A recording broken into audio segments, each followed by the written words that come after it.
So, I'll read one more of my stories for you today.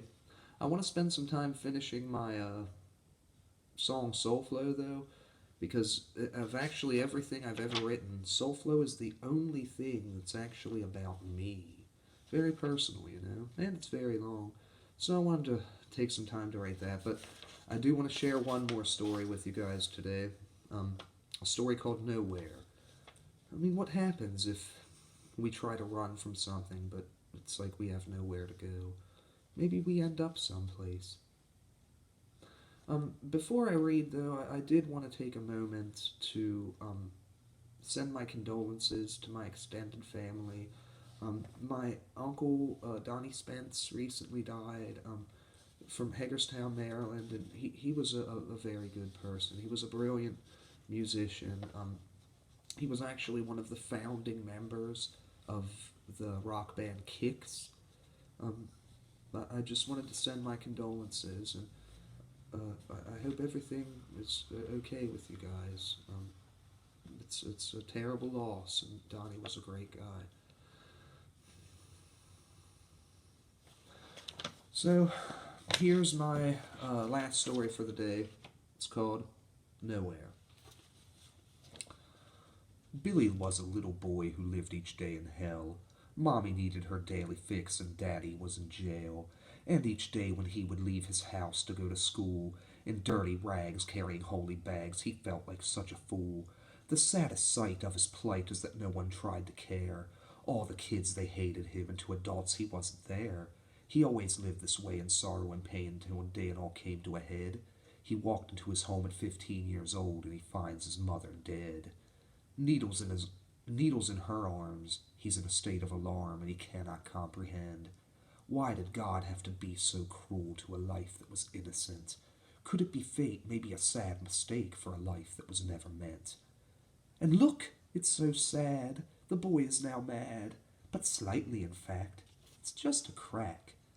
No matter how small, he knew something had changed as he stood there staring at his mother's remains.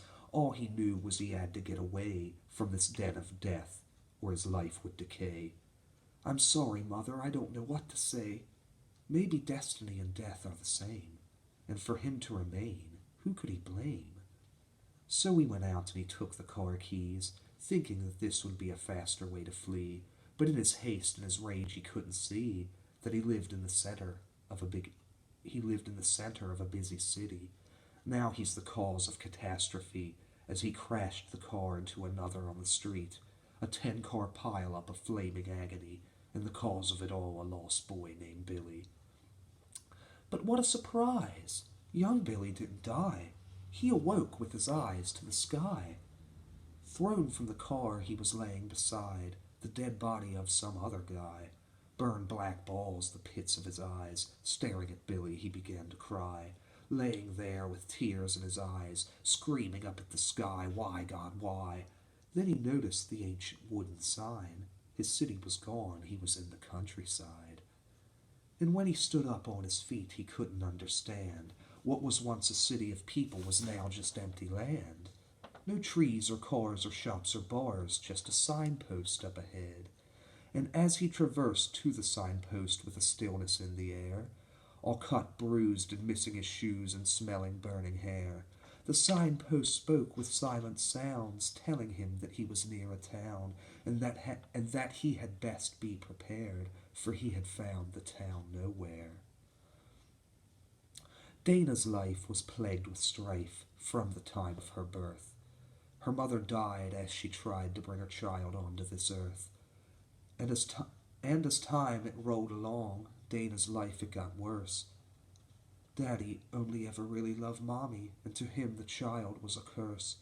So what does he do? He takes it out on you, forces you to suffer at the hands of abuse, using you as his only excuse. Dana didn't know what to do. It happened like it always does in the middle of the night. Dana was awakened by a sick and twisted sight. Her father forced himself on her. She couldn't even fight. Escape the only option, or to suffer all her life. So as her dad was leaving her room after he finished his deed, she grabbed the pen and ran him through. His eyes began to bleed. If you can't see, you can't hurt me, into his face she screamed. But sadly her revenge was a little too extreme. The pen she shoved into his eye was deeper than it seemed. In her rage she killed him, so she had to flee the scene. The outcome of her actions she never could have foreseen, for you can never right a wrong by making it more obscene. So she ran outside of her home. With nowhere to go, she never felt so alone.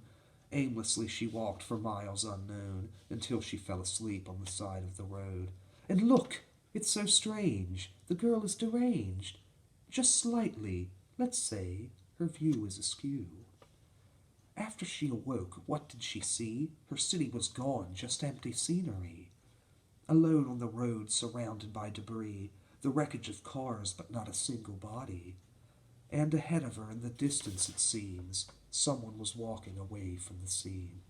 So she ran to catch up to the shape, but the closest she got, it was further away, until she came to a large open space, with a broken sign and a word written there, terrified, scared, and without a prayer, for she had found a town called Nowhere.